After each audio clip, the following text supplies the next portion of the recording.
Сәлем достар, менің каналыма тіркелмеген болсаңыздар, подписаться және қоңырауша кнопкасын басып өтіңіздер.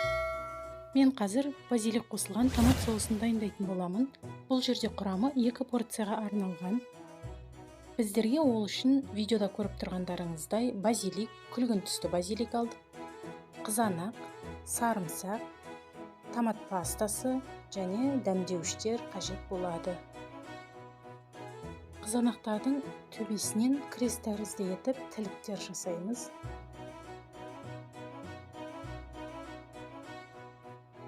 Сонан соң қатты қайнап тұрған ыссы суды құямыз, қызанақтарымыз батып тұру қажет. 3-4 минут тұрғаннан кейін қызанақтарды алып қабығын аршимыз. Ыссы суға салып алғаннан кейін оның қабығы тез аршылады және уақтап тураймыз. Блендермен айналдырып алсаңыздар да болады.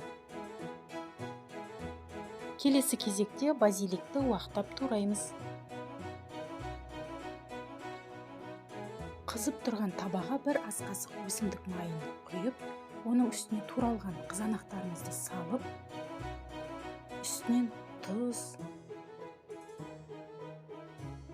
қант, қара бұрыш,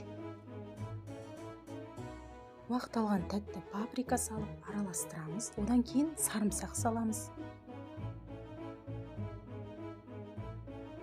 Кішкене араластырып бетін жауып қоямыз. Онан кейін томат пастасын саламыз. Себебі түсін және дәмін келтіреді. Қызанағымыз қатты қайнап кетпеу керек.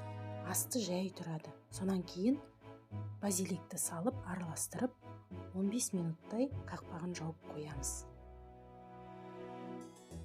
Дайын соусымызды спагеттидің үстіне салып, өз қалауларыңыз бойынша әдемілесеңіздер болады. Сіздер де дәл осылай түскі немесе кешкі асқа базилик қосылған томат соусын дайындасаңыздар болады. Астарыңыз дәмді болсын.